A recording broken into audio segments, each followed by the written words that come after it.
Pak.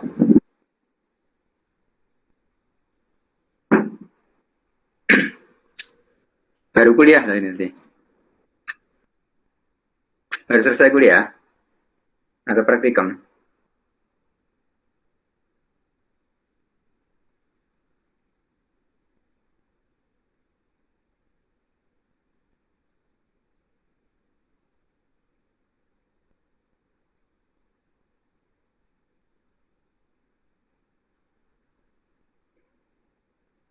Ya baik, kita mulai ya kuliah kita hari ini. Untuk Baik, Pak. kemarin kita sudah membahas tentang elektropneumatik ya, elektropneumatik. Jadi yang dimaksud dengan elektropneumatik di sini adalah kontrol pneumatiknya itu menggunakan listrik gitu, menggunakan listrik yang terdiri dari relay-relay ya, timer ya. Jadi pneumatik itu kan intinya mengatur valve ya, mengatur valve.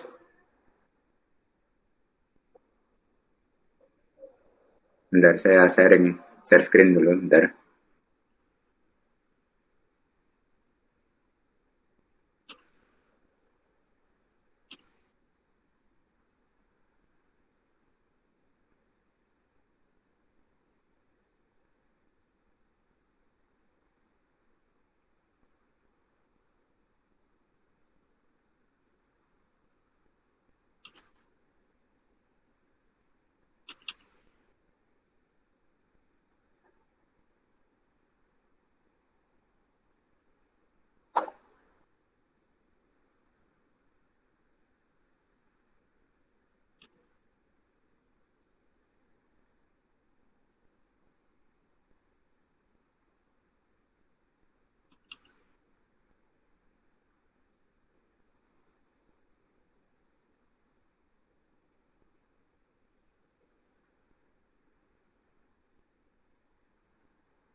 Apakah sudah terlihat?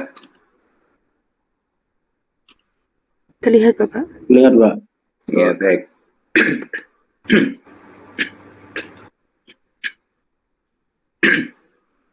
Jadi saya ulangi, elektropneumatik ini maksudnya adalah dalam hal mengatur sistem pneumatik itu kita menggunakan sinyal listrik.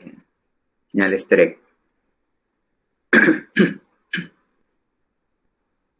Berarti kalau bukan elektropneumatik, untuk mengatur kerja dari pneumatik, sistem pneumatik itu menggunakan pneumatik juga, menggunakan udara bertekanan juga. Gitu. Nah, padahal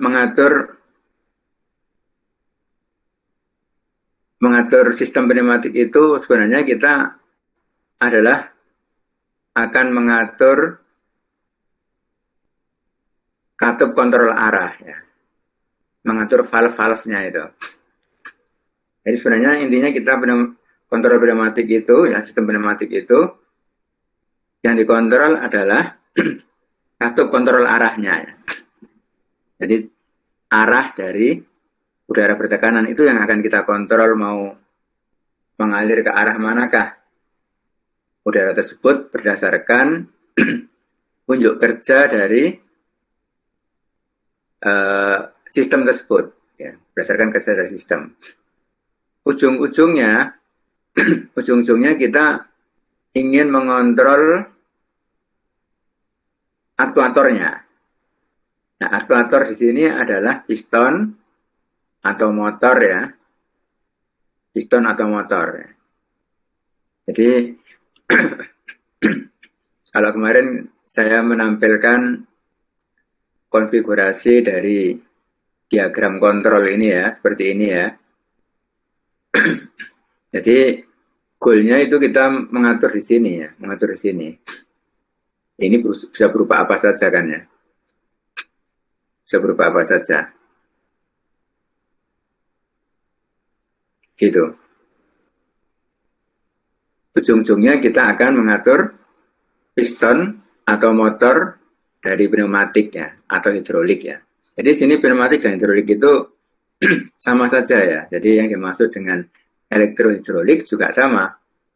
Jadi untuk mengatur atau mengontrol sistem hidrolik itu kita menggunakan sinyal listrik ya. Jadi yang bukan elektrohidrolik berarti ya full menggunakan minyak bertekanan tadi itu seperti pneumatik ya.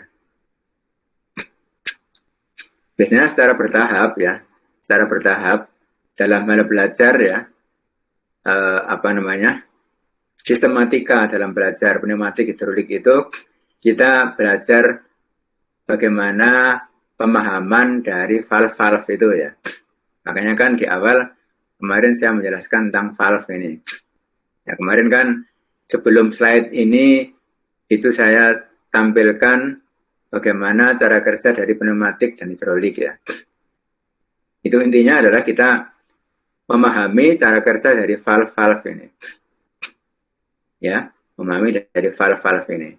Valve-valve seperti ini. Dan saya kira nggak terlalu sulit. Kalau kita hanya memahami bagaimana cara kerjanya, membaca diagram-diagram valve seperti ini ya, simbol-simbol valve ya.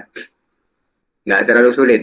Karena sebagai orang teknik kita sudah sering harus memahami simbol-simbol ya, arah ya, ini berupa arah ya. Meskipun arah ini juga bisa reversible ya, bisa bolak-balik ya. Ini arah panahnya ini bisa bolak-balik juga. Ya. Terus simbol-simbol ini ya, simbol-simbolnya ini sebelah kiri ya. Ini adalah simbol dari yang kotak ada slash-nya, ini adalah simbol dari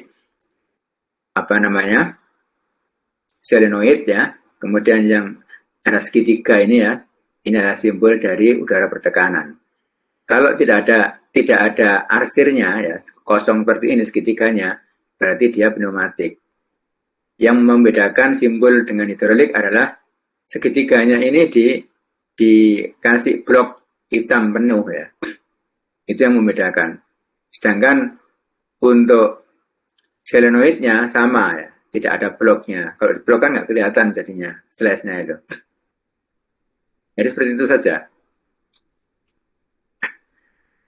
Cuman kalau di dalam hidrolik, itu yang kita perlu perhatikan adalah tidak ada fan-nya, tidak ada fan.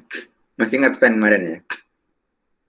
Jadi untuk membuang udara bertekanan itu kalau dalam pneumatik itu disebut sebagai fan ya. PANT ya. Ya itu.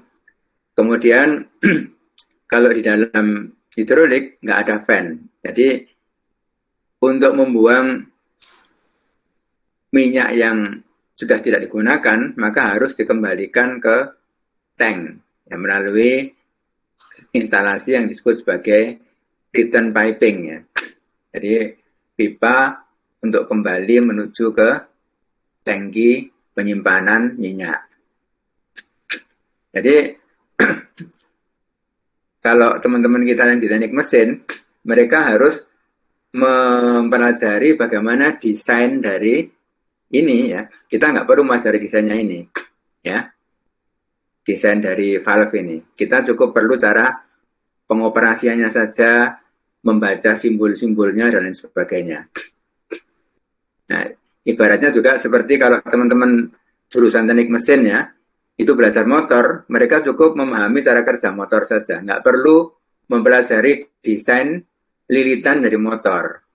Ya, itu lilitan motor, desainnya menghitung torsi segala macam, itu adalah urusannya orang-orang elektro. Ya, jadi ekivalensinya, analoginya seperti itu. Ya, jadi ini adalah beririsan juga dengan teman-teman teknik mesin ya, mekatronika misalkan. Mekatronika itu banyak belajar, mekatronika kan dekat dengan mesin ya. campuran antara elektronika dengan mesin, mekatronika itu, mechanical elektronik ya.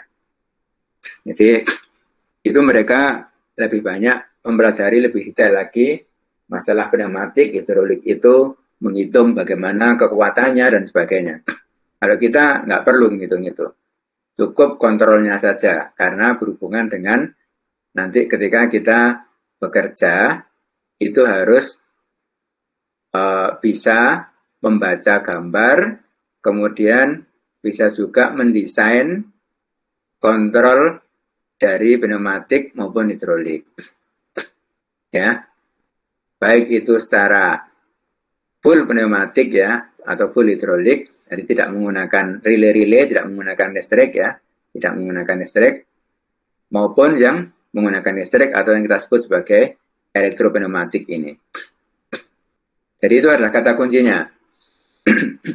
Perbedaannya antara pneumatik tanpa elektro ya, dengan elektropneumatik, atau hidrolik dan elektrohidrolik.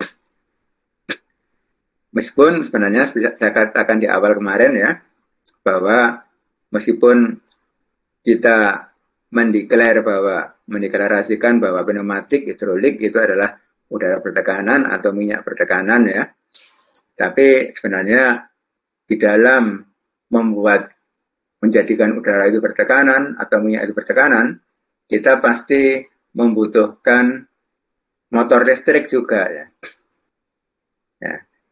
Jadi meskipun dia tidak ada judulnya elektropneumatik, tapi kita membutuhkan motor listrik. Tapi itu kan bukan bagian yang utama. Maksudnya bukan bagian yang harus dikontrol ya. Secara sistemnya. Jadi seperti itu. Jadi tolong pemahaman ini kalau Anda baca di buku-buku mungkin nggak ada penjelasan seperti itu ya. Jadi penjelasannya sederhana, mudah diterima yang saya sampaikan tadi itu, tapi sebenarnya proses untuk mendapatkan informasi seperti tadi itu cukup panjang ya. Cukup panjang. Ya. Jadi supaya kita tahu filosofi dari pneumatik dan hidrolik itu, antara elektropneumatik dan elektrohidrolik ya, atau yang tanpa elektro tadi itu. Nah, kemarin saya sudah sampaikan ke Pak Dedit supaya memfokuskan dalam elektronika industri itu pada PLC ya, karena kita di sini nggak belajar PLC lah. Relay untuk menggerakkan pneumatik ya. Sebenarnya kemarin kan sudah selesai sebenarnya kan, slide-slide ini ya, meskipun secara singkat ya. Iya Pak. Ini ya, untuk menggerakkan relay ini ya, itu nanti bisa digantikan dengan seperti ini ya.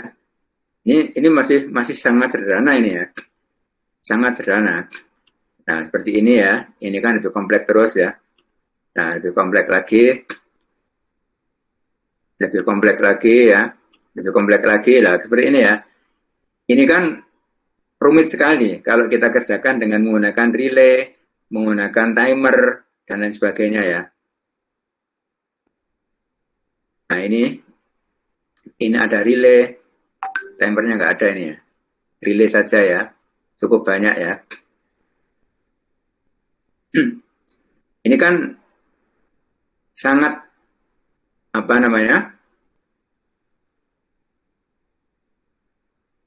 ini sangat kompleks sekali. Sangat kompleks sekali. Kemarin saja kita praktikum menggunakan satu relay, itu selama jamnya itu nggak selesai ya. Kalau kamu langsung merangkai sendiri, mungkin nggak selesai. Kalau tanpa didampingi oleh dosen atau asisten di lab ya. Hanya satu relay saja.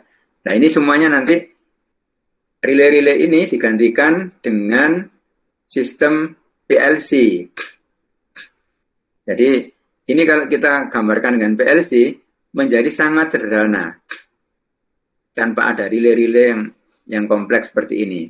You are currently the only person in relay this tetap ada conference. biasanya di PLC itu juga untuk mengontrol relay juga ya. Tapi rangkaian ini nanti akan lebih sederhana. Ya, apalagi nanti kalau rangkaiannya sudah sangat kompleks sekali. Ya, timer itu ya, kita cukup memprogramkan, nggak usah mengset timer dengan memutar bagian-bagian mekaniknya ya, bagian-bagian yang secara fisik harus kita putar. Kita cukup memprogramkan berapa detik, berapa menit, ya, berapa jam, dan sebagainya dengan menggunakan programming konsol atau dengan menggunakan laptop atau menggunakan PC, ya, menggunakan komputer. Ya, jadi seperti itu. Makanya sebenarnya di dalam peralatan pneumatik dan hidrolik yang kita miliki itu juga sudah dilengkapi dengan PLC, ada PLC-nya. Nah itu ya. Sampai di sini ada yang ditanyakan? Saya Pak, izin bertanya Pak. Silakan Mas. Untuk sistem hidrolik itu apakah punya Pak yang semacam air service pada pneumatik? Nah, air service-nya itu bukan air service, tapi oil service ya, oil atau apa namanya minyak bertekanan. Ya. Oh, baik Pak. Bukan air lagi, tapi oil. Kita sebutnya oil. Ya. Jadi air pressure ya, udara bertekanannya diganti dengan oil pressure. Jadi tabung kompresor diganti dengan oil tank, ya, oil tank. Jadi tangki minyak yang bertekanan, ya. Ada minyak yang nggak bertekanan, ada minyak yang bertekanan di dalam hidrolik itu. Jadi itu semuanya sebagai sarana ya. Secara fisika sebenarnya pengantarnya cukup banyak ya. Secara fisika kenapa kok kita menggunakan pneumatik, kenapa menggunakan hidrolik? Ya, untuk tujuannya kan membantu kerja manusia, lebih meringankan ya. Apalagi hidrolik ya. Kalau Anda pernah mendengar misalkan alat-alat berat ya di bangunan teknik sipil itu ya, kerjanya hidrolik. Ya. Kenapa kita menggunakan hidrolik? Itu kan kontrolnya sangat sederhana ya. Kontrolnya sederhana. Tapi yang diambil adalah tenaganya. Kenapa tenaganya bisa sangat besar? Nah, itu ada penjelasan fisikanya kan ya. Yang menggunakan hukum apa kemarin saya bilang? Hukum yang bertekanan itu bukan Archimedes ya, yang bunyinya adalah pada bejana tertutup tekanan disebarkan ke semua arah dengan besar yang sama. Hukum hidrolik itu hukum apa? Hidrostatis mungkin Pak. Bukan, hukum yang di fisika itu loh. Nah itu ya, P sama dengan hukum Pascal ya. Itu ya, hukum Pascal. P sama dengan yang ada hubungannya dengan luas penampang itu. Yang P sama F per A ya. F per A Pak. Iya. F per A. F itu adalah gaya, A adalah luas penampang. Jadi diuraikan dari situ. Makanya kan untuk menjebol dinding yang sangat kuat ya, menggunakan alat berat. Nah, ini makanya orang teknik mesin belajar banyak tentang itu. Teknik mesin itu kalau dikerjakan manusia mungkin bisa berbulan-bulan, kalau dengan itu mungkin berapa jam aja sudah selesai. Untuk ngangkat itu kan banyak hidroliknya ya, truk-truk gitu ya, truk-truk untuk menumpahkan muatannya itu kan menggunakan hidrolik ya, diangkat. Kenapa bisa sekuat itu? Ya dari P sama dengan F per A tadi itu. P sama dengan F per A. Biasanya di buku-buku pneumatik atau hidrolik itu pengantarnya mesti itu. Dulu saya punya slide-nya itu. Tapi sekarang sudah nggak saya ajarkan lagi. Nah itu. Nah, intinya Pak, dengan pertanyaan tadi itu saya ingin menjelaskan kalau sarana tekanan yang digunakan adalah udara dengan sarana tekanan digunakan adalah minyak ya, maka lebih powerful ya, lebih bertenaga minyak daripada udara. Tapi kecepatannya ya, speednya ya, kecepatan aktuatornya lebih cepat pneumatik daripada hidrolik. Itu kan saya katakan di awal kemarin kan, masing-masing ada kelemahan dan kekurangannya kan ya. Kalau Anda lihat slide yang kemarin itu, perbandingannya kan pneumatik lebih cepat daripada hidrolik. Tapi hidrolik lebih powerful, lebih bertenaga daripada pneumatik. Makanya konstruksi dari valve-valve-nya nanti juga akan berbeda. Konstruksinya ya, bahannya ya. Kemarin sudah saya jelaskan juga secara sepintas ya. Jadi bahan dari valve-valve-nya ini, hidrolik dan pneumatik, sangat berbeda. Ini sih Pak, izin bertanya lagi Pak. Ya. Permisi Ya, Pak. Ya, silakan Mas. Iya Pak. Ini Pak, saya kayaknya agak konyol sih mungkin pertanyaannya Pak.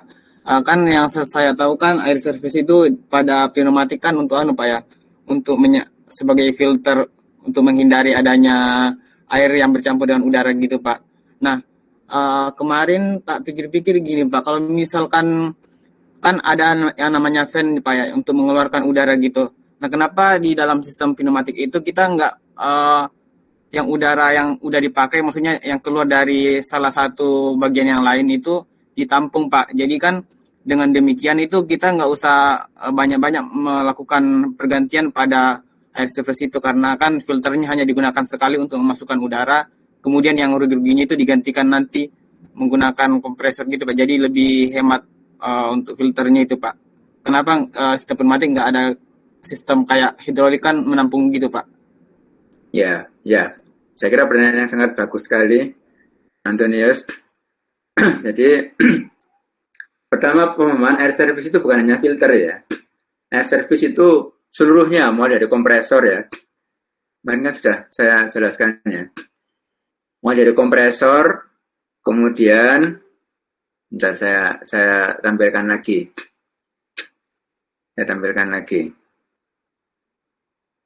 Mana kemarin? Oh, ini sih. Jadi air service itu bukannya filter, tapi meliputi kompresor, termasuk filter udara, terus lubrikator itu pelumas ya.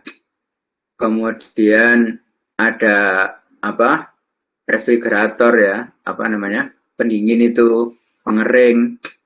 Itu air service itu kalau dalam yang lengkap seperti itu. Kita di lab itu hanya punya kompresor sama filter sama lubrikator ya. Lubrikator itu pelumas itu. Tapi itu pun nggak berfungsi secara optimal ya, karena sistemnya kecil. Bentar, itu pertanyaan sangat bagus sekali. Nah ini.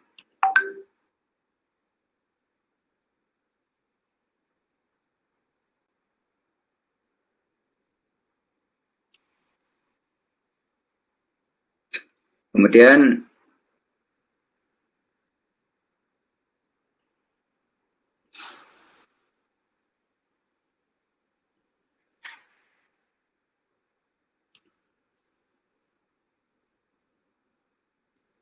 dari intinya pertanyaan tadi kan kenapa kok nggak dimasukkan lagi ke dalam penampungan ya?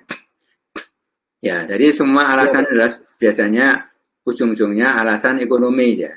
Keekonomisan. Ya. Ini yang tampil apa sekarang? Kompresor ya? Iya, Pak. Ya. Iya, Pak. Jadi ini air service itu tidak hanya ini ya. Mana kemarin? Nah ini. Ini air service itu ini. Ya. Jadi semuanya. Jadi pelayan udara bertekanan ya. Jadi intinya kita itu ingin mendapatkan udara bertekanan dengan kualitas yang bagus ya.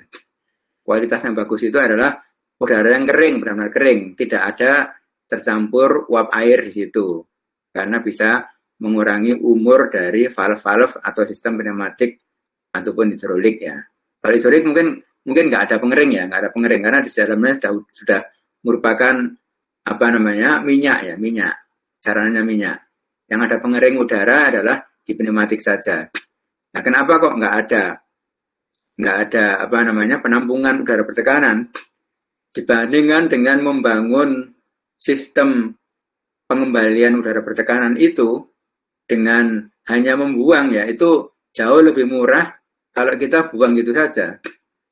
Yang pertama tidak membahayakan lingkungan ya.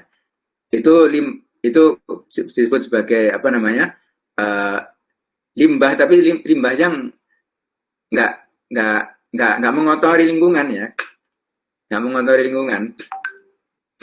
Jadi dibuang gitu aja udah. Nanti untuk membangun apa namanya, untuk membuat udara bertekanan lagi ya kita manfaatkan air service ini lagi. Jadi begitu. Jadi kalau ini udara kita kan tidak ada ini ya pemisah air, nggak ada. Yang di lab itu nggak punya. Saya dulu waktu apa namanya, waktu belajar di Jepang ya, juga salah satu alat yang saya gunakan untuk praktikum ya, untuk praktikum itu di dalamnya ya bagian kecil sekali ya, bukan bagian yang inti, itu ada pneumatiknya juga ya, ada pneumatiknya juga. Yaitu di dekat kompresor itu biasanya setiap berapa saat sekali kita harus keluarkan airnya, air water ya, bukan air udara ya. Airnya itu kita keluarkan. Jadi apa namanya, terpisah dengan baik ya airnya. Kalau di lab kan nggak ada.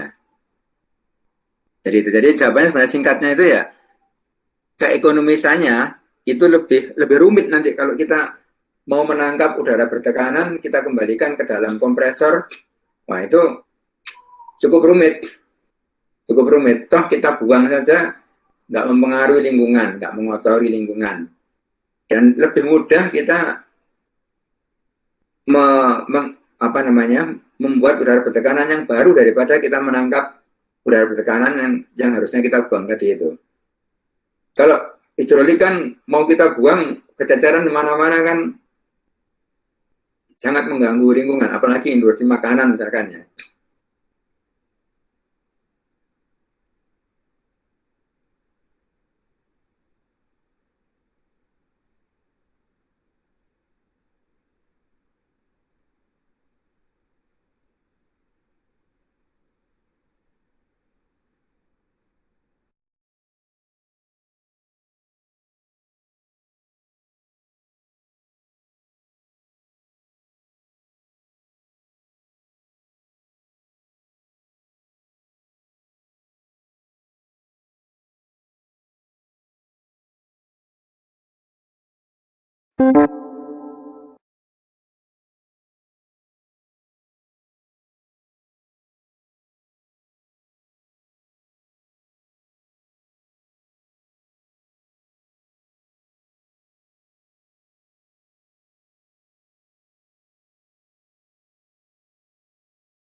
disiplin ilmu kita ya.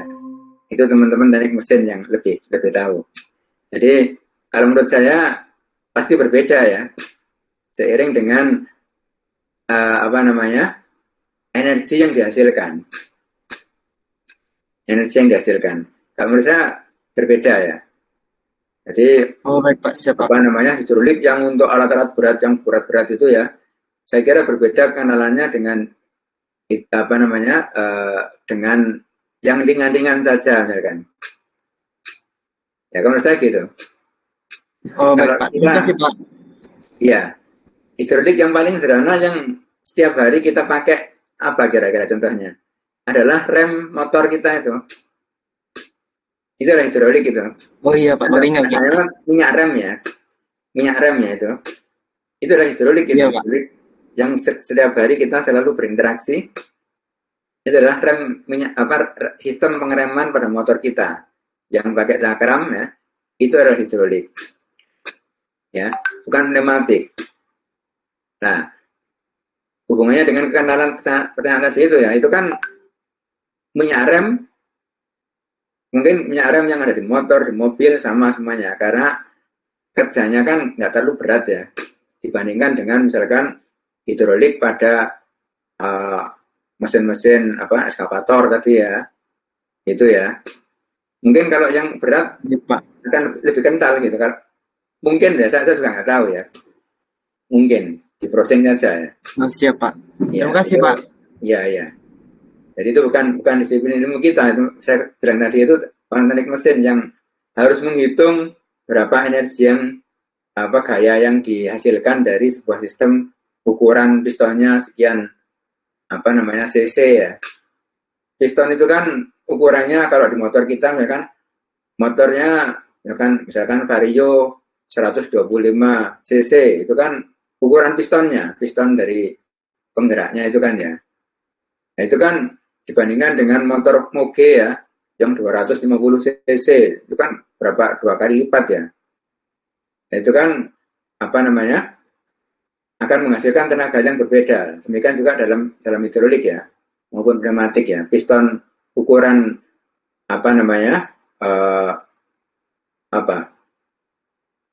ukuran volume piston itu menentukan energi yang digunakan. Ada hitung-hitungannya itu. Saya pernah baca kalau itu hitung-hitungannya. Tapi kalau masalah kekendalannya mungkin berbeda ya. Nggak tahu saya juga nggak tahu Mas. Karena saya nggak pernah belajar lebih detail lagi tentang bagaimana menghitungnya tadi itu. Cuma baca sekilas saja. Cukup sekilas saja. Demikian juga mungkin teman-teman teknik mesin itu kalau belajar motor ya mereka nggak tahu cara menghitung torsi motor ya, kecuali ya sekilas saja ya apa yang menyebabkan torsi itu meningkat ya. Nah kalau kita orang elektro harus tahu ya, apalagi elektroindustri ya, harus tahu bagaimana torsinya supaya besar ya. Untuk memperbesar torsi itu apa saja variabel-variabel yang harus dirubah ya. Kalau motor yang hanya kecil saja torsinya, kita ingin meningkatkan torsinya, ya harus dirombak desain awal harus dirombak ya. Kecuali kalau kita gunakan gearbox ya, torsinya besar tapi putarannya kecil gitu. Itu orang teknik mesin juga itu kita nggak tahu juga ya. Kalau pakai gearbox kan bisa jadi torsi motornya kecil, tapi pakai gearbox jadi besar, tapi putarannya mengorbankan putaran. Jadi ada hukum energi conservation ya. Jadi kekekalan energi ya, hukum kekekalan energi. Ya baik, itu ya untuk diskusi kita. Sebenarnya yang kita pelajari sudah selesai. Yang harus kita kembangkan adalah logika untuk membangun sistem kontrol pneumatik maupun hidrolik. Yang kita kembangkan itu. Untuk masalah pneumatiknya sederhana sekali ya, seperti yang selama ini kita pelajari ini. Jadi di sini saya ibaratnya kan kemarin saya katakan Sudah selesai memberikan pancingnya, sudah selesai. Nah, cuman yang kita kembangkan, perlu kita kembangkan adalah slide yang tadi saya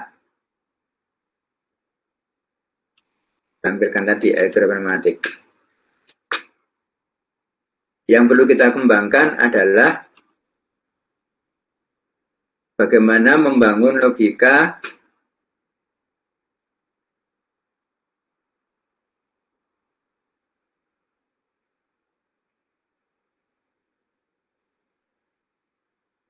dari soal-soal seperti ini, ya. Ini ya. Jadi tolong ini dikerjakan ya, ini ya. Ini di sini ya. Ini dikerjakan dengan simulasi ya, simulasi. Yang pakai fluid sim itu. Fluid sim itu bisa kita rubah, misalkan penggeraknya kita rubah, bisa, semuanya bisa kita lakukan. Apa namanya, sistem penggerak dari valve maksudnya. Ini ya, sistem logika seperti inilah bagian kita, orang elektro ya. Nah, seperti ini ya. Nah, kemarin saya belum menjelaskan tentang diagram langkah ya. Baik, kita ambil kasus saja ini. Jadi kemarin kalau ini, ya ini sistem logika seperti ini bisa dibangun dengan cara berlatih ya. Berlatih terus kita amati. Nanti dari situ Anda akan mendapatkan knowledge dan skill untuk merancang manakala sistemnya dirubah ya. Kalau Anda diam saja, baca saja, maka yang ngerti sebentar tapi kemudian hilang lagi knowledge-nya. Makanya semua yang ada di slide saya ini tolong dibaca, tolong diimplementasikan ya. Dan juga contoh-contoh programnya ya. Ini kan juga ada tugas-tugas yang lain, nah, seperti ini. Di dalam fluid sim itu sudah ada contoh-contohnya. Ini TP ini full pneumatik ini ya. Kalau waktu offline dulu, mahasiswa biasanya maju satu persatu ya. Itu untuk menjelaskan demo-demo ini. Ya. Nah, seperti ini ya. Ini sudah ada di dalamnya fluid sim itu. Kamu tinggal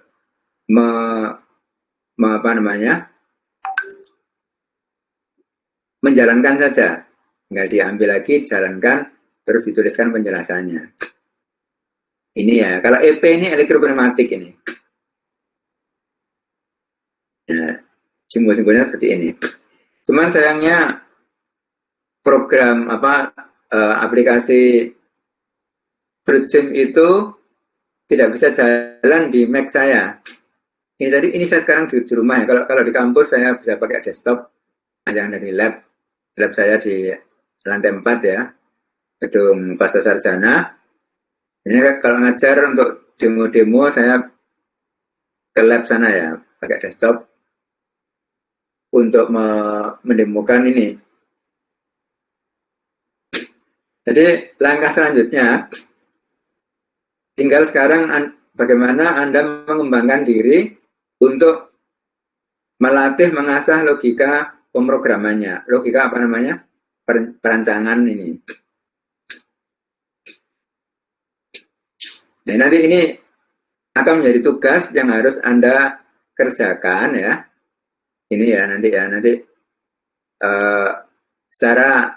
secara berurutan ya. Nanti akan saya sampaikan. Ya. Ini. Nah, sekarang saya ingin menjelaskan tentang diagram langkah ya. Step diagram. Nah, kemarin kalau ini kan ya ini dulu saya gambarkan, saya apa namanya? Jelaskan ini dulu ya. Ini paling sederhana. Yang atas kan lebih sederhana.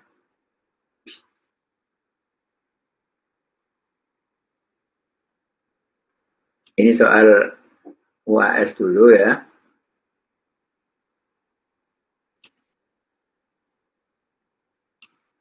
Jadi mestinya dari awal yang paling sederhana, kemarin kan sudah ya ini ya. Yang paling sederhana, ya ini kan sudah kemarin ya. Matematik itu meliputi 3 yang harus diketahui ya. Diagram matematik, diagram kontrol, sama diagram langkah atau step diagram. Ini paling sederhana. Ini direct kontrol ya, kontrol langsung ya, atau direct kontrol. Ini kontrol tak langsung. Bagian sistem kontrolnya boleh berbeda, tapi rangkaian matematiknya sama. Sistem kontrolnya berbeda. Makanya harus ada 3 tadi ini ya. Ya minimal 2, sistem matematik sama diagram kontrol. Kalau ini untuk melengkapi diagram kontrol tadi itu, rangkaian kontrol ya. Untuk diagram kontrol. Kalau ini untuk melengkapi supaya memudahkan pengguna ya, pengguna hasil rancangan kita ya. Mungkin nanti kan Anda sebagai perancang, Anda banyak mahasiswa kita yang kakak kelasmu itu yang kerja prakteknya itu di perusahaan yang merancang PLC kan di dalam di perusahaan lain. Jadi dia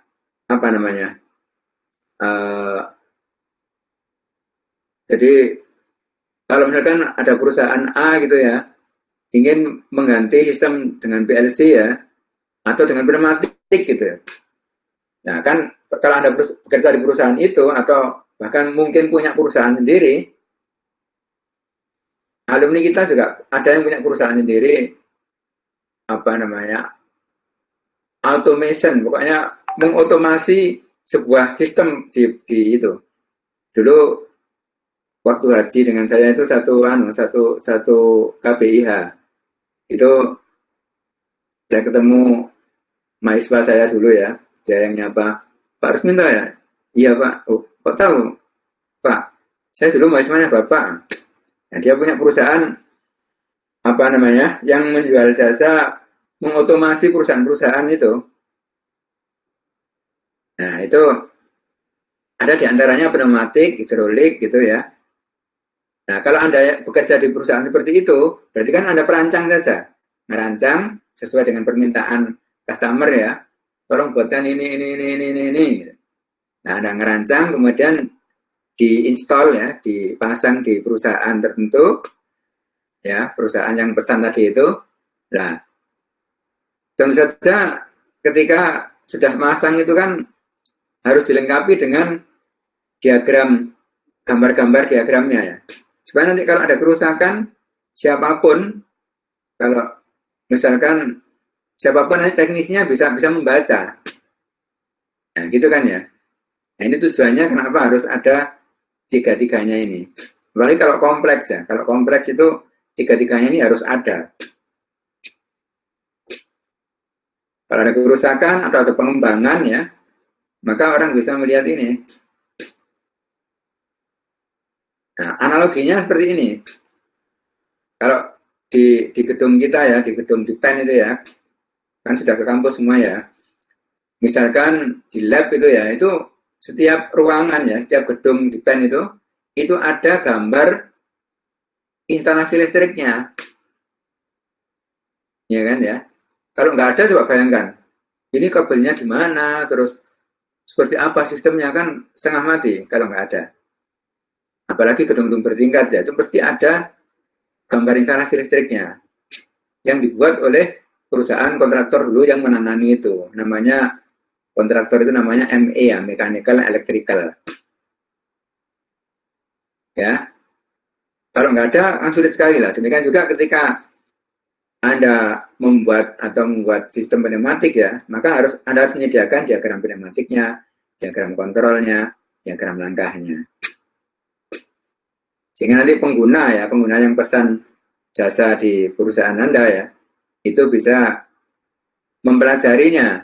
kalau ada kerusakan, ada pengembangan ya bisa ditangani oleh siapapun gitu. Karena ini makanya karena oleh siapapun bisa ya, makanya ada namanya yang disebut sebagai internasional standar ya, standar internasional ya, pengembaraan pneumatik maupun elektrik ya, maupun diagram langkah. Nah, ini contohnya.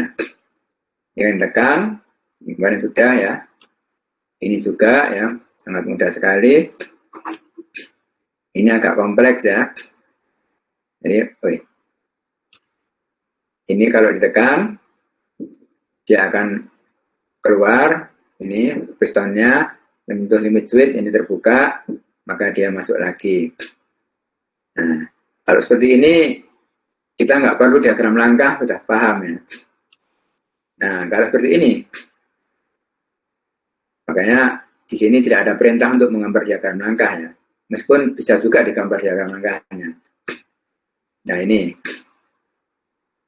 juga dia akan ditekan, dia akan keluar, ditekan lagi, dia masuk.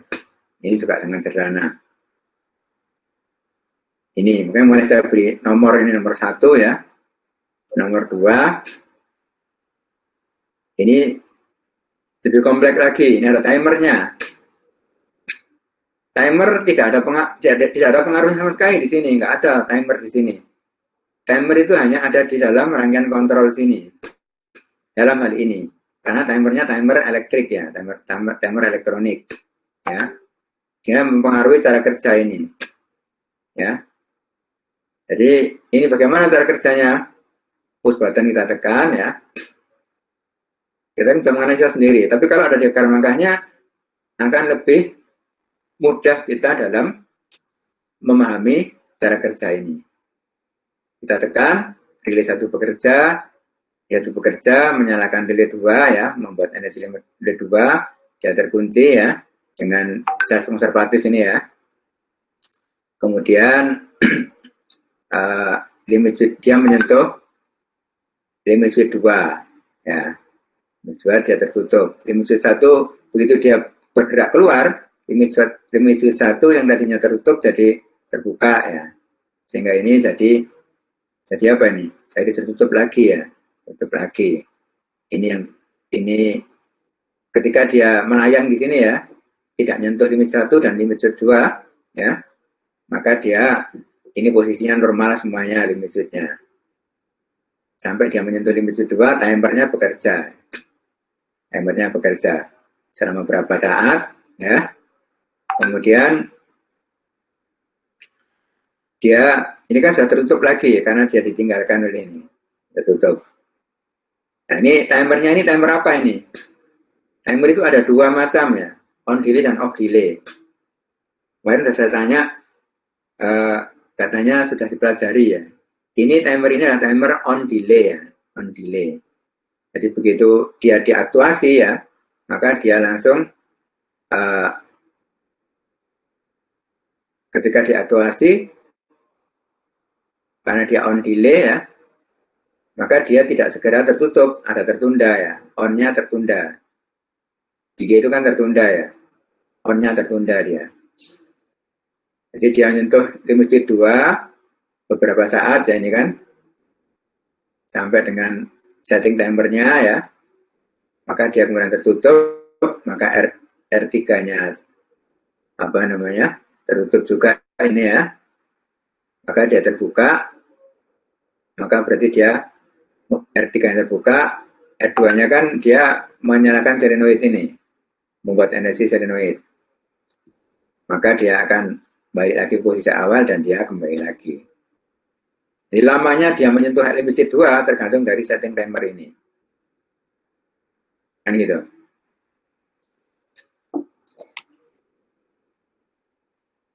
Ini tidak ada timernya. Ya. Begitu kita tekan, R1-nya on, R1 membuat energi R2 on, ini akan apa namanya, on ya, solenoidnya bekerja ke sini, maka dia keluar. Begitu itu limit switch 2, maka dia akan tertutup, ini terkunci ya, secara konservatif, dia akan on ya, R2, R3-nya, R3 mematikan R2, maka dia R2 off ya, solenoidnya off, dia kembali ke sini, maka dia kembali lagi ke sini. Menjadi limit switch 1, ya, maka dia on lagi ya, ini dia jadi off ya, R3-nya on, off ya, R3-nya off, maka dia akan mengoffkan apa namanya, ini ya, R2 mengonkan R2 ya, R2 ya, maka dia akan on lagi, keluar lagi. Jadi ini pistonnya ini akan keluar masuk secara terus menerus ya. Begini nyentil musik 2, dia kembali lagi, musik 1 dia kembali lagi, terus menerus dia akan keluar masuk sampai apa? Sampai PP2 ini ditekan. Jadi ini adalah kontrol utama semuanya. Ya. Ini kan dia nyala terus R1-nya karena dia self konservatif ini. Sampai PP2 ditekan, R1-nya off, ini off ya. Maka kalau R2-nya off ya, maka semuanya akan off semuanya. Dia kembali ke posisi masuk lagi di sini. Nah ini perlu Anda buktikan dengan menggunakan program FluidSim ya. Nanti silakan semuanya. Nah,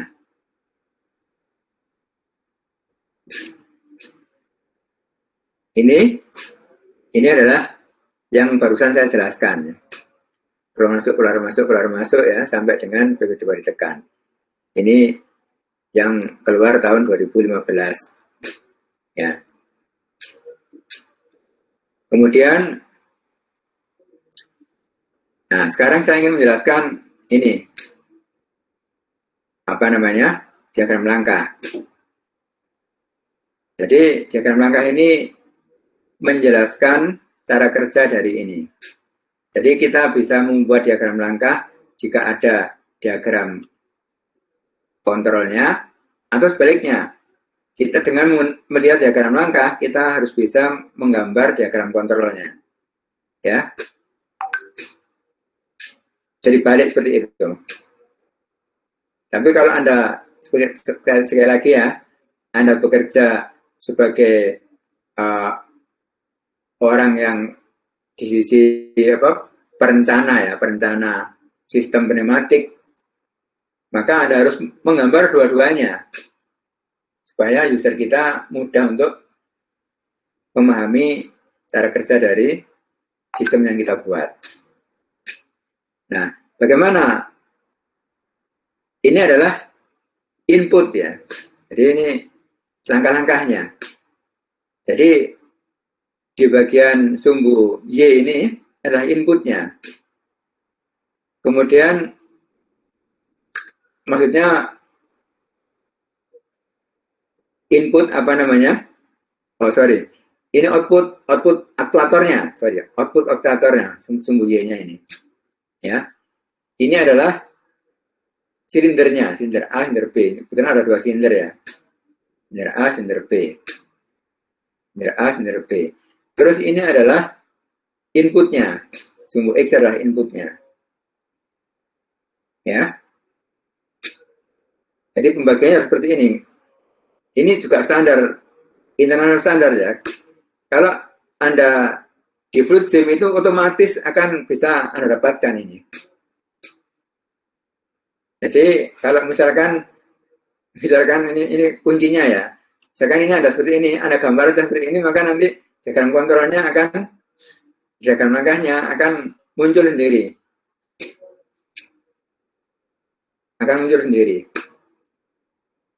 Sayangnya saya nggak bisa menemukannya. Jadi ini bisa muncul sendiri. Asalnya ini juga apa ya? Nggak perlu mikir. Maka Makanya nanti soalnya, kalau seperti ini kan gampang sekali ya, sudah saya kasih kuncinya ya. Anda gambar aja ini di full screen, maka nanti dia akan muncul sendiri, ini tinggal gambar saja. Makanya nanti soalnya itu bentuknya deskripsi seperti ini. Nah, seperti ini. Nah, ini kan Anda harus menerjemahkan dalam bentuk diagram langkah atau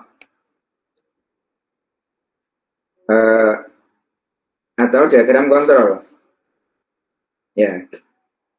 Nah, kita kembali lagi ke diagram langkah. Ini ya. Jadi ini starting sinyalnya. Di sini kita perlu push button satu saja. Ya.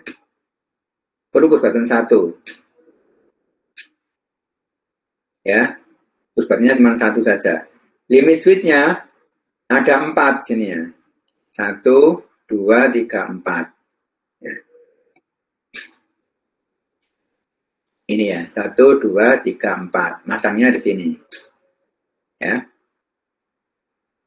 Makanya 2 ini harus ada ya. Salah satunya adalah ini atau diagram kontrol.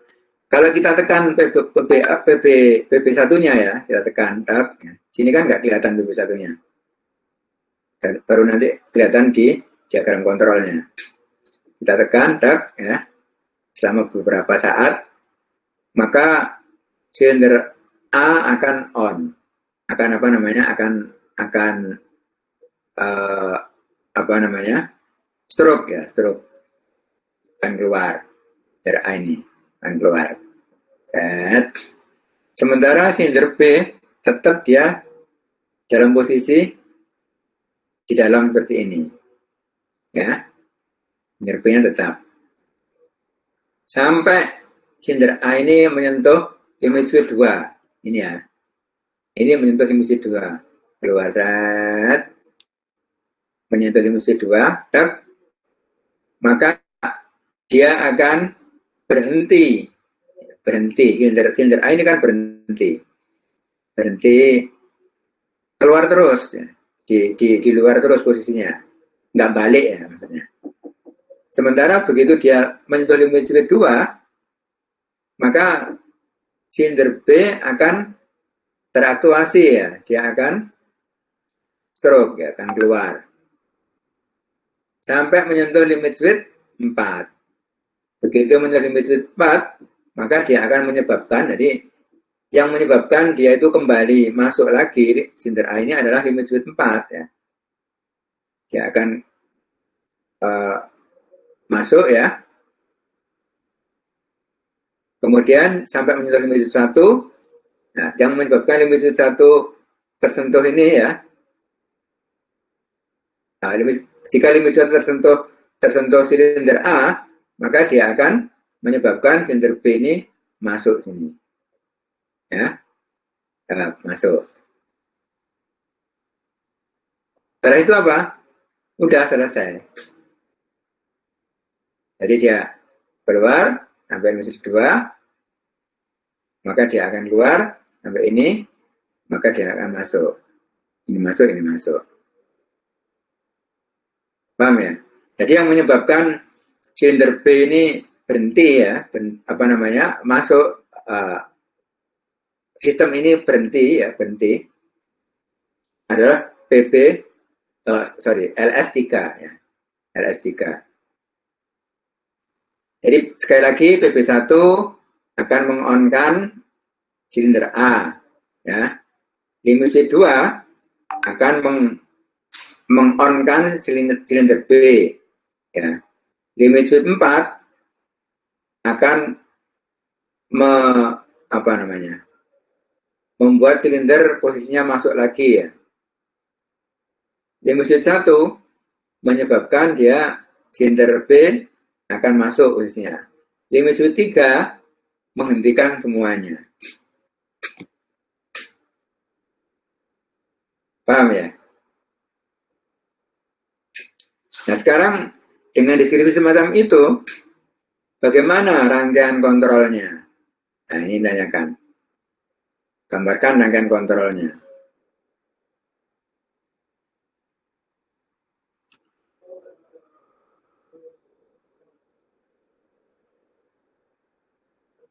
Ini adalah kuncinya, sepertinya.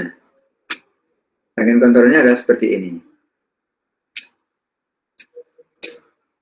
Karena sudah ada kuncinya semuanya. Ya. Jadi cara menggambar rangkaian kontrol itu ada beberapa standar ya. Bisa digambarkan, ini namanya ladder diagram. Ya. Jadi diagram tangga. Bisa juga digambarkan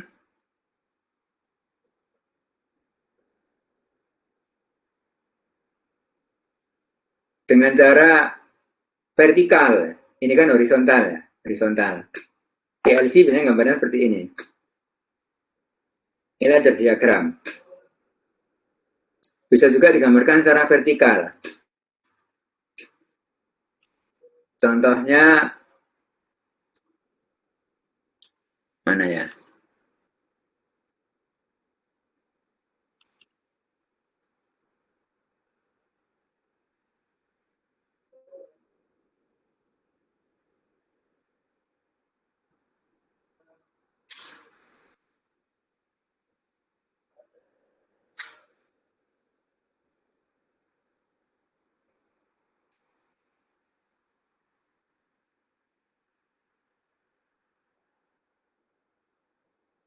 Lupa saya foldernya saya taruh mana. Ya dari sini aja dulu. Nanti akan kalau udah ketemu akan saya tampilkan. Silakan kalian tanyakan.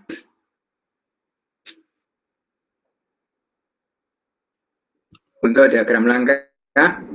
Cukup jelas Pak. Ya, yang lain? Jelas Pak, jelas. Ya, Cukup jelas Pak. Jelas Pak.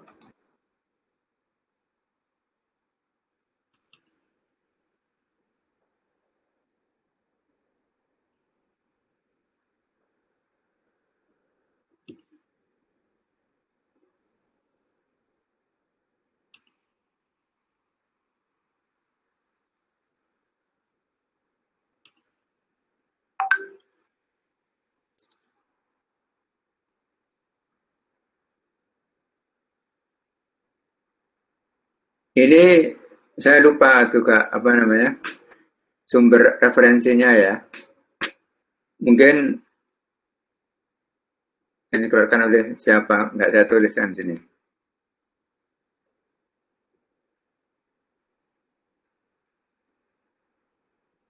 Ya baik, kalau sudah jelas, berarti Anda harus kerjakan semuanya ya, nomor 1 sampai dengan nomor berapa tadi itu ya.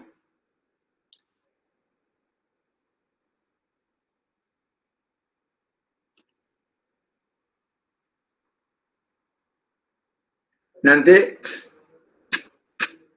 kita ada apa namanya?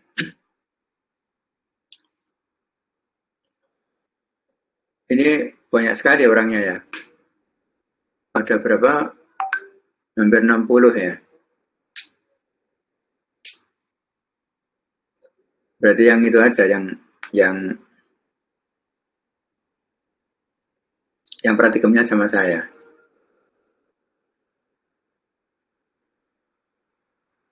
Sebentar mana ya?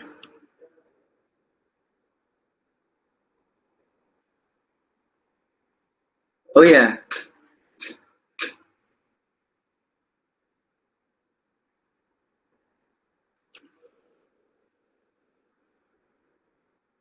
saya ingin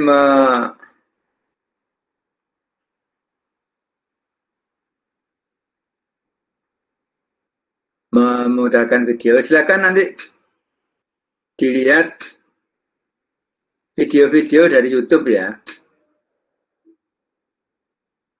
Bagaimana cara kerja ini? Contoh saja, contoh. Ini durasinya.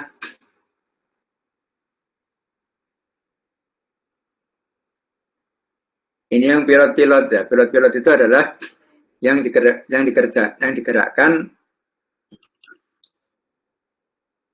dengan menggunakan udara bertekanan.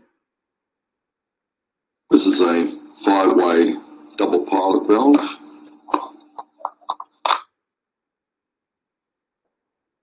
Permisi Pak, Apakah Ya, Bapak share Pak ya video?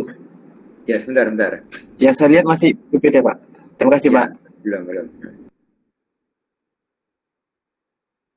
Ya ini 3 menit ya. Ini coba kita lihat bareng. Mulai dari unboxing ya.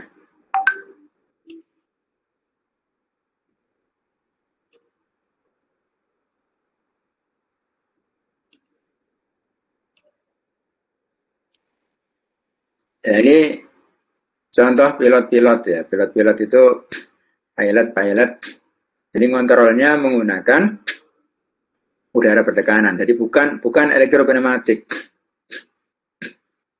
Untuk memberikan gambaran pada Anda supaya jelas. Bisa kelihatan ya? Terlihat Iya Pak, Pak. sudah Pak. Iya, Bapak. Baik. It's available at 1/8 quarter thread and Ini half mulai inch dari BSP. unboxing ya. Ini saya ambil dari YouTube ini. Selebihnya nanti silakan cari sendiri. Inlet supply here. Ini 5/2. BSP. The exhaust ports in this one are 1/8 BSP with 2 outlets, the 2 pilot Ini contoh valve outlets, pneumatik both ya. in quarter, and 2 1/8 BSP. Kalau hidrolik fisiknya lebih besar lagi. Operated from both directions. Bahannya juga lebih kuat karena dia a double acting ram tekanannya like lebih this. besar ya. We'll demonstrate that. Put a supply into the inlet port. Nah itu seperti yang kita miliki di lab ini ya. Valve-valve-nya itu ya. To do this, we'll put an air supply in the inlet port of this valve. Ya. Untuk masukkannya tinggal didorong saja. Actuator. Tapi untuk melepasnya Use a harus ditekan bagian 2 pilot valve, one of bagian our ini harus ditekan, mini ini harus tekan. M5 valves. Supply in there. And we'll have to put 2 fittings into either end of this unit. Ini valve 5/2. Dan untuk merubah posisi valve, posisi potnya itu ya, posisi ruangnya itu ya, ruangannya. 5 itu kan potnya ya, sebelah potnya 5. 2 itu adalah apa, Maren? Ruangnya, Bapak. Ruangnya. Posisi Pak. Posisinya. Posisi Pak. Nah, untuk merubah posisinya, Here's a little 5-2 valve to operate this. untuk merubah posisinya, itu kita menggunakan udara bertekanan. Ini namanya pilot ya. Jadi maksudnya pilot itu adalah untuk merubah posisi valve ya, atau ruangannya itu ya, itu menggunakan udara bertekanan. Udara bertekanan. Jadi nggak ada elektronnya sama sekali. Jadi ini, kalau ini diberi tekanan, maka posisinya sebelah kiri. Kalau ini diberi udara bertekanan, posisinya sebelah kanan. Ya. Ini adalah pilot-pilot ya.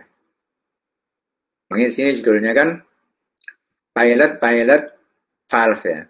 Jadi katup yang kontrolnya menggunakan udara bertekanan untuk kiri maupun kanan. Ya. Kita lanjutkan. Nah, ini pistonnya yang bergerak. Goalnya kita ngontrol piston. There or signal onto there, and that's switching this 5-2.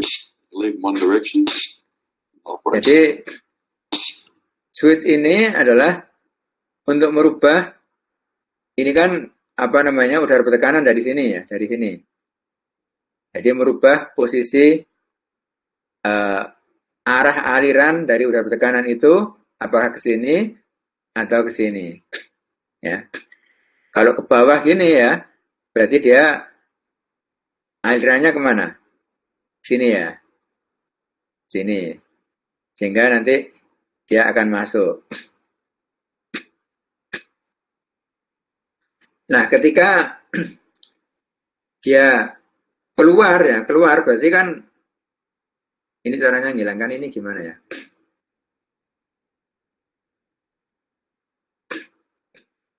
Tadi yang fan tadi ya, fan itu ada di sini. Yang tanyakan Antonius tadi ada di sini. Fan itu. Begitu dia keluar, udara bertekanan di sini kan, ini maksudnya pistonnya keluar sana ya. Udara bertekanan di sini kan harus akan mari ke sini, terus dibuang aja di udara. Ini di sini, keluarnya di sini, ya, dibuang saja, nggak masuk kembali ke tabung kompresor. Rumit sekali kalau masuk ke tabung kompresor, ya. Buat apa? Dibuang aja di udara luar, ya.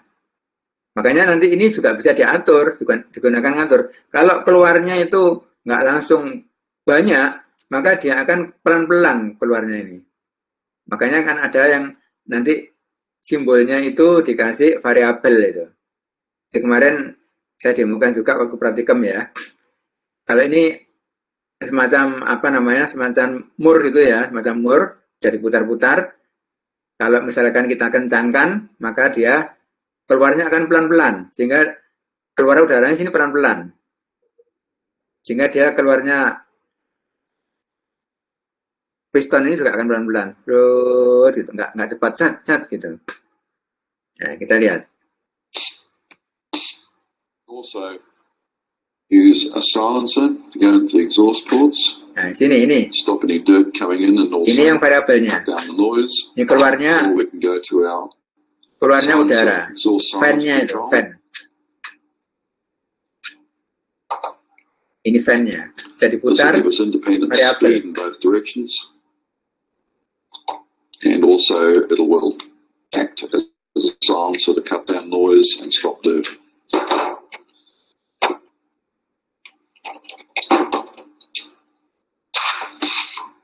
Nah, cepat kan? Soalnya nggak diatur. Screwing these in, we control the speed. Nah, kecepatannya dikontrol.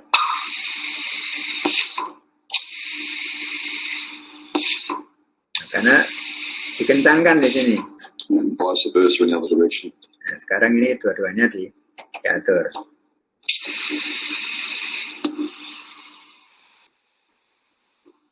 And if we want to, we can then increase the speed again.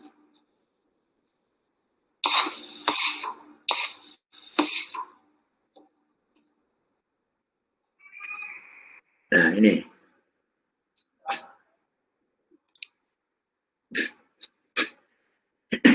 Yang kedua, ini saya hanya ambil dua. Di YouTube banyak sekali.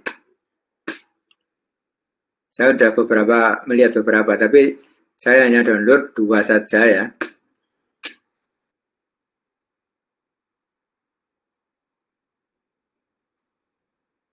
Sebagai contoh, nah ini valve ini. Valve. Apa namanya? Solenoid.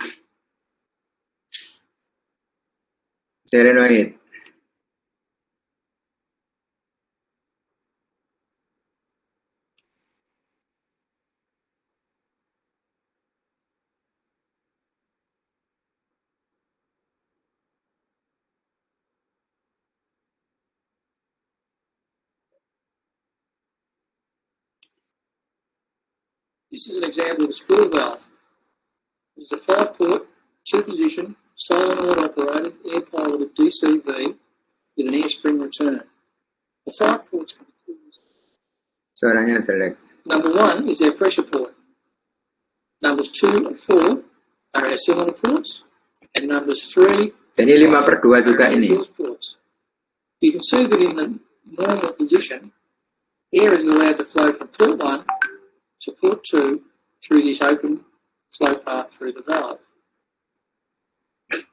When the solenoid is Bisa kerjanya dibelah ini ya. turns on an air pilot signal, which enters this chamber here and forces Jadi memang ini across to this position. mereka membuat modul-modul untuk demo menjelaskan cara kerja dari valve ya. From port 1 through to port 4. Nah ini.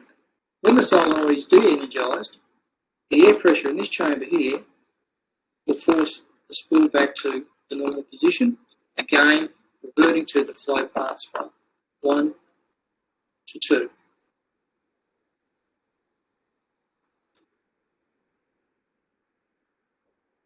Nah, Ini adalah solenoidnya. Kalau dia solenoidnya hanya satu, berarti untuk mengembalikannya biasanya menggunakan pegas ya.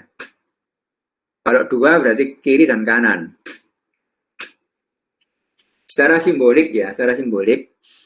Kalau kiri, maka dia akan bergerak ke arah kiri. Ya. Kalau kanan, maksudnya yang diaktifasi, yang energize ya, solenoid energize itu kiri ya, maka dia akan bergerak ke kiri. Secara simboliknya. Kalau kanan, yang di energize ya, yang berenergi, maka dia akan bergerak ke arah kanan. Posisinya ya. Jadi ini lebih jelas lagi ya. Kalau posisi seperti ini ke kanan ya, maka dia akan terhubung pot ini ya dengan ini ya. Ini enggak ada namanya ya. Ini ada 5 pot, 2 posisi ya. Jadi ini terhubung sana, ini terhubung sini. Jadi dari sini kita sudah punya gambaran bagaimana cara menggambar simbolnya ya. Dan cara kerjanya bagaimana kita sudah ada dalam gambaran benak kita ya. Karena kita sudah mempelajari teorinya seperti sebelumnya. Kalau dia posisinya, tadi kan di sini posisinya berarti ini ya. Kalau posisi yang lain ya, yang kedua,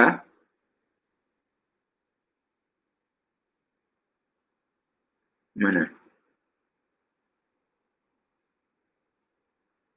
Nah ini ya.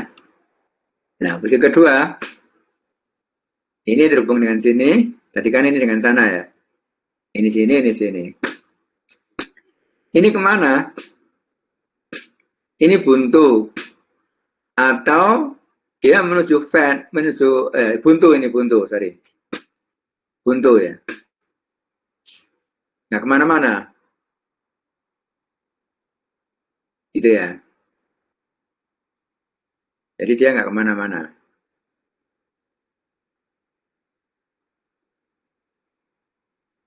Atau bisa juga menuju fan ya. Jadi ini menuju fan. Dan juga ada yang buntu, ada yang menuju fan ya. Karena ini tadi kan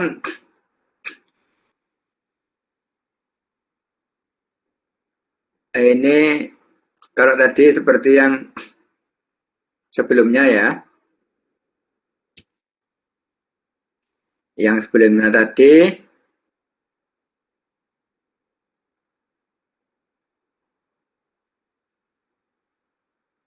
ini.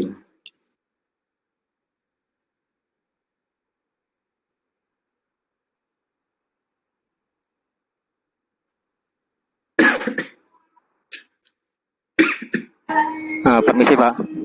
Ya. Mohon maaf Pak sebelumnya Pak, untuk jam kuliah sensor dan aktuator ini sudah selesai Pak waktunya. Bukan jam 11.20 ya? Bukan Pak, itu kan jam sebelum Ramadan Pak. Sekarang sudah menyesuaikan, itu seharusnya mulainya dari jam 9.20 sampai jam 10.40 Pak. Tapi karena tadi mulainya dari jam 9.40, maka selesainya jam 11 tepat Pak. Oh gitu ya. Ya baik. Ya ini sudah selesai ya. Jadi untuk sama ini Pak. Ya. Sama kami mau minta Pak untuk modul pembelajarannya bisa di-upload di Etel Pak. Oh iya, belum ya? Iya Pak, belum Pak. Nanti ya. Belum Bapak. Ya, maksudnya saya upload nanti ya untuk elektropneumatik sama pneumatiknya. Ya baik, saya tugasnya adalah belajar sendiri di YouTube ya, diperkaya sendiri ya. Sehingga kalau tugas mandiri seperti itu nggak ada yang harus dikumpulkan. Anda ngerjakan ya akan menguntungkan Anda sendiri karena menambah pengetahuannya. Kalau Anda nggak ngerjakan, saya juga nggak tahu ya. Tapi yang akibat yang Anda rasakan ya Anda rasakan sendiri ya, akan bertambah pengetahuannya atau tetap seperti yang hanya disampaikan di sini saja. Kemudian nanti tugas yang dikumpulkan adalah membuat diagram langkah ini ya. Terus mendeskripsikan cara kerjanya. Ya. Karena diagram langkah kan nggak usah mikir, misalnya kalau Anda sudah gambar di Bluegems akan kita bisa dapatkan. Yang penting adalah bagaimana caranya mendeskripsikan. Jadi yang dikumpulkan 1, 2, 3, 4. Ini sama ini kan sama ya, 3 sama 4 kan sama. Oh baik Pak. 5 ya. Jadi Ya. ada 4 saja. Nomornya di sini ada 5, tapi antara 4 dan 3 kan sama ya. Iya Pak. Sama ini sama. Ini sama ini sama. Baik, kita akhiri. Tetap semangat ya. Mudah-mudahan bisa dipahami apa yang saya sampaikan. Dapatkan ilmu bermanfaat. Yang selamat menjalankan ibadah Ramadan, ini 10 hari terakhir. Lebih ditingkatkan ibadahnya ya bagi yang muslim. Makanya saya tidak mengadakan tambahan di jam-jam kuliah yang kemarin saya nggak masuk itu karena ada tugas. Karena saya ingin mengoptimalkan ibadahnya nanti setelah Lebaran baru ada kuliah-kuliah tambahan. Demikian, tetap semangat ya. Mudah-mudahan puasa kita, ibadah kita selama Ramadan diterima oleh Allah Subhanahu wa taala. Assalamualaikum warahmatullahi wabarakatuh. Waalaikumsalam warahmatullahi wabarakatuh. Banyak, Pak.